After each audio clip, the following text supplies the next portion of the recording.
those books were meant for 16 to 18-year-olds. What an obvious attempt. Shut the fuck up. Oh. When I look around this room, I don't see race. I don't even know what race is. So when you say things like slavery is bad, I'm like, bad for who? The Irish?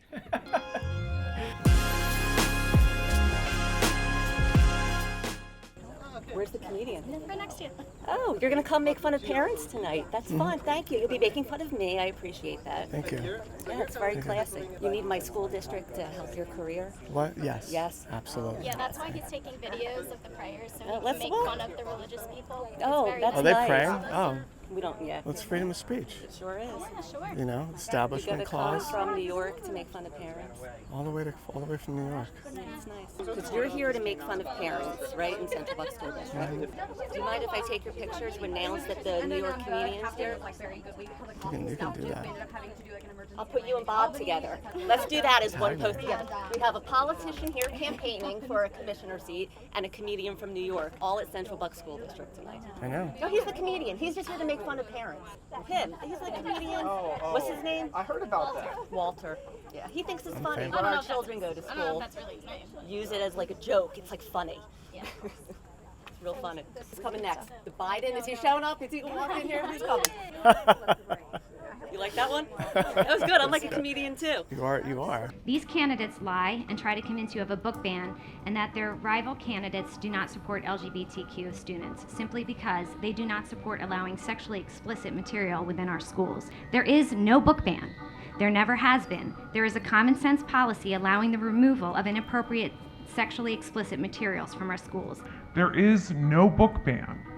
There never has been. There is a common sense policy allowing the removal of inappropriate sexually explicit material. There is no book ban.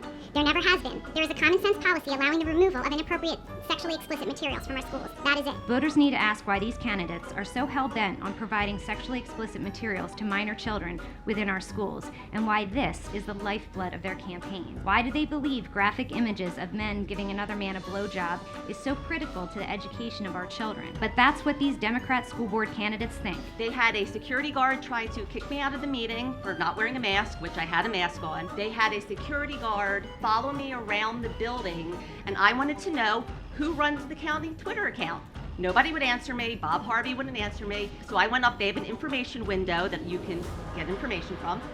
And they sent a security officer to follow me around to tell me to leave.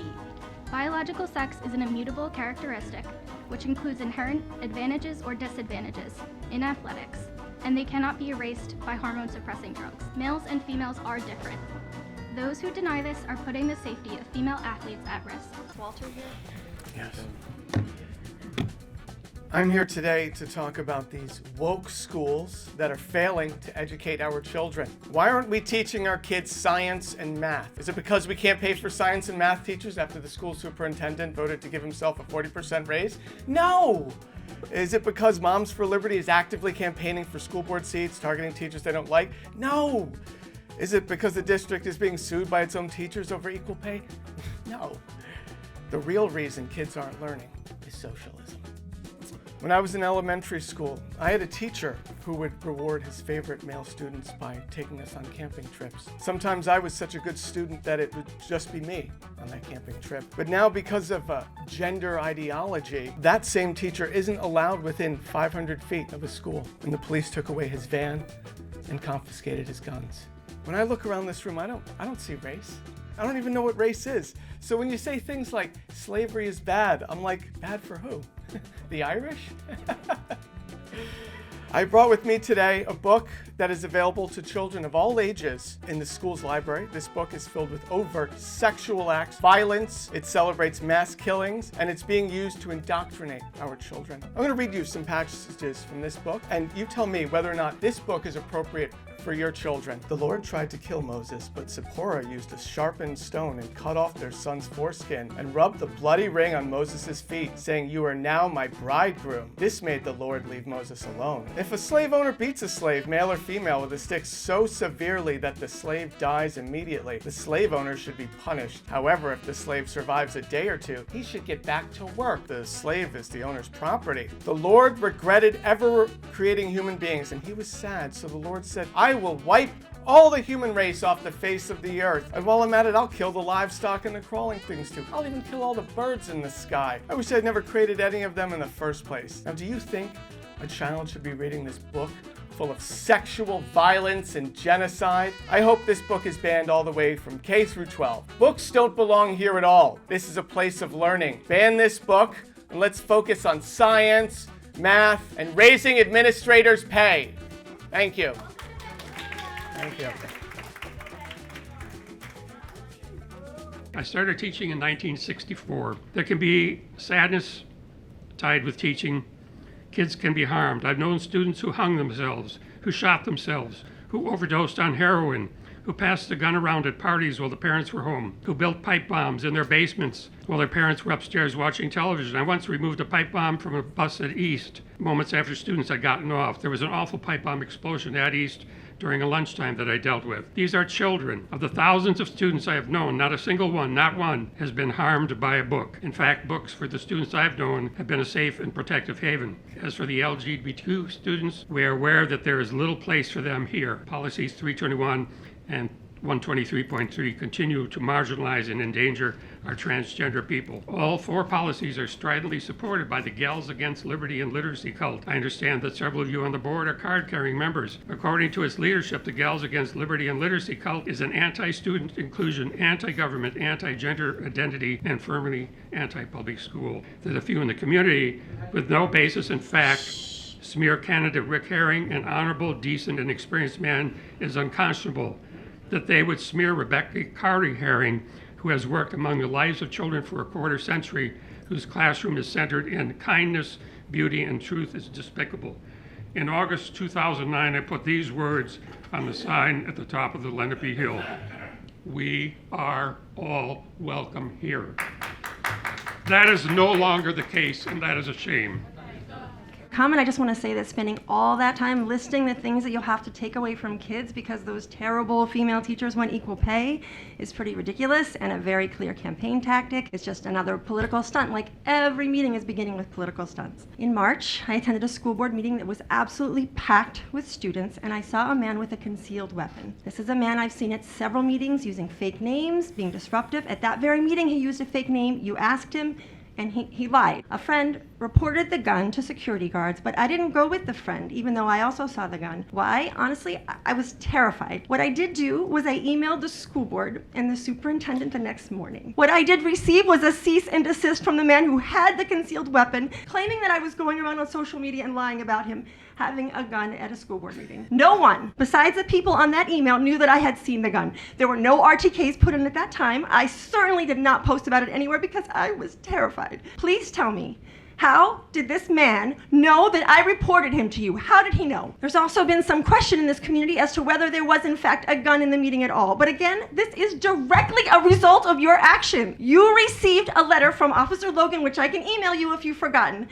the very next day confirming that the man did indeed have a firearm and that Officer Logan deemed the incident to be criminal in nature. We receive emails from Mrs. Hunter and Dr. Lukabaugh about all sorts of nonsense, and yet you didn't think a man with an unlawful concealed weapon in a room full of students was noticeworthy. You didn't think you needed to tell the community about this. So why am I speaking about this now, months after this incident occurred? Because like many people who have been subject to intimidation, I tried being quiet and it didn't work. The email that I wrote to you informing you of the incident and asking you to please keep our community safe is being circulated all over social media. Let's not pretend Central Bucks isn't losing teachers because they all know someone who has failed prior to retirement, some for other districts and others leaving education. Being a teacher is hard, and this school board has made it more difficult.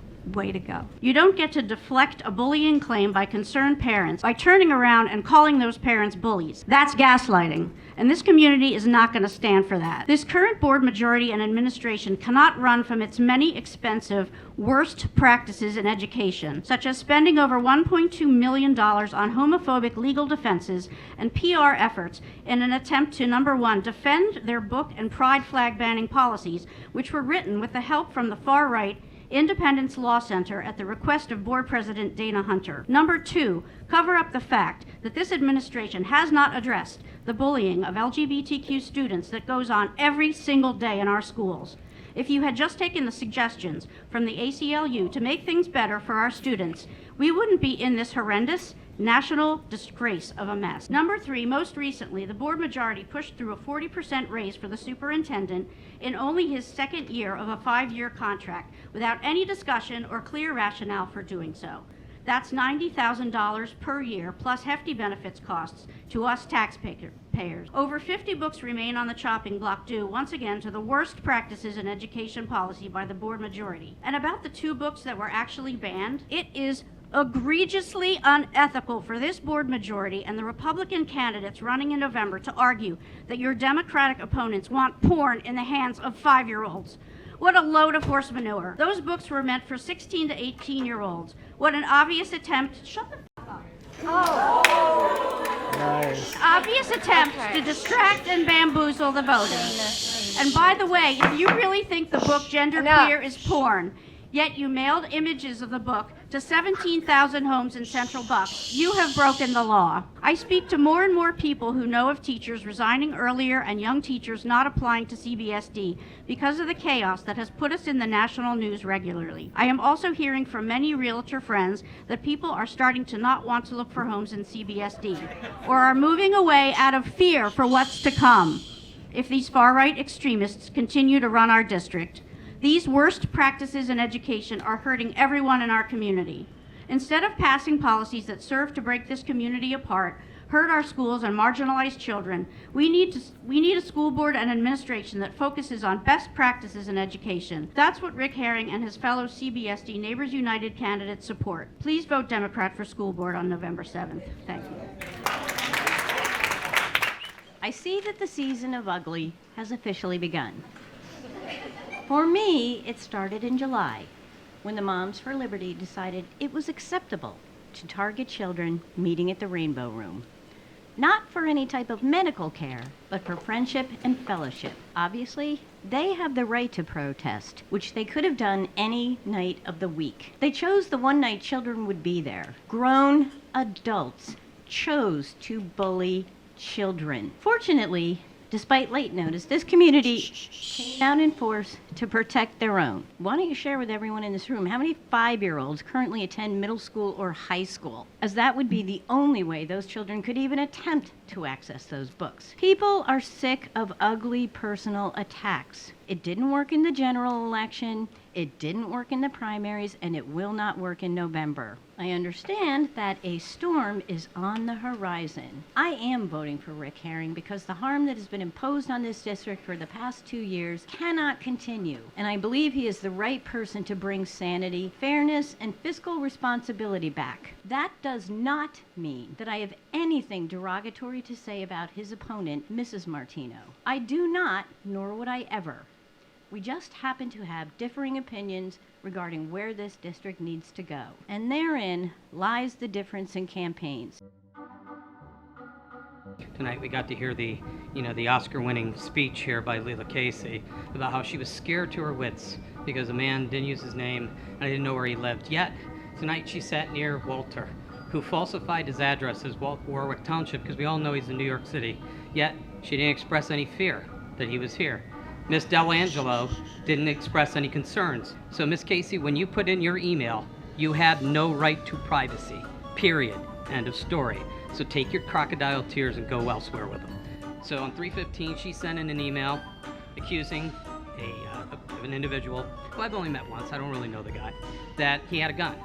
She was so fearful that she didn't show up at the hearing on August 30th that she caused, yet I did. And I got to witness the facts. And the facts are, there was no gun. She lied. The department confirmed no gun. No pat-downs, no presentation, no gun. That's the evidence.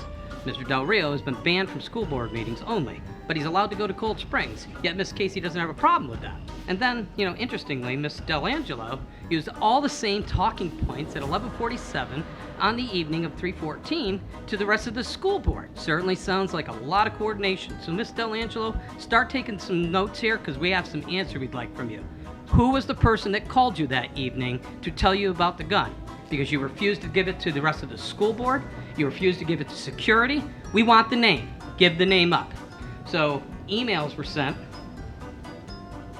back in March 2023 to Miss D'Angelo's work by Kate Dezemi asking for expert feedback on policy interpretation. 501c3 asking for that kind of information from a sitting politician, school board member, certainly sounds like politicking, which is against the law as a 501c3. But more interesting was the email that I uncovered through the servers here at Central Bucks on May 22, where Kate Nazemi and Kitty Semlish are asking advice from Tabitha, what should we name this thing?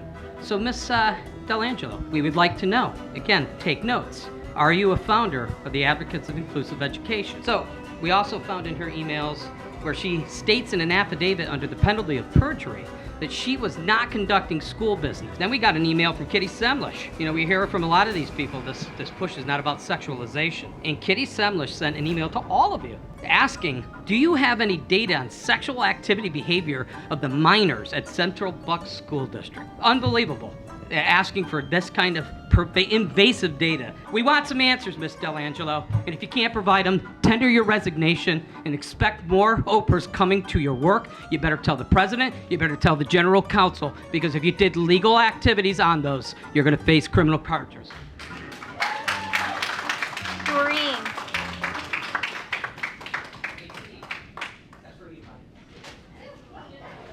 All right. Oh my gosh.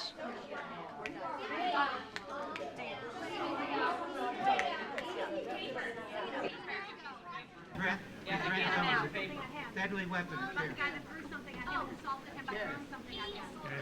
There was a piece of paper. Hold on. We will handle it. We're going to close the meeting? Are we done? No. 5-minute recess, please. Maybe we should have some sage.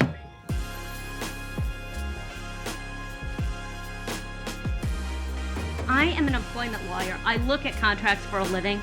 I have never seen a change like this. So in addition to a $90,000 a year raise, there is an increase by $10,000 in the contribution to the retirement account. There is an increase that will be about $10,000 to paid time off. If not used, it gets paid. And by the way, I think most people in our community would be shocked to learn that this superintendent contract provides for 8 weeks of paid time off, 5 weeks of vacation, 3 weeks of sick time, a week of personal time, plus every single holiday that is in the, now, I don't know anybody who works full-time who gets that kind of vacation. And if I just may say, the contract also provides a penalty. If there's a new school board is elected in November, and that's what's likely to happen, and this board is afraid and they want to tie the hands of new school board members, and this new school board wishes to ask for the superintendent's resignation, the new school board will have to pay a 1-year severance, and now we know that is well over $300,000. Thank you.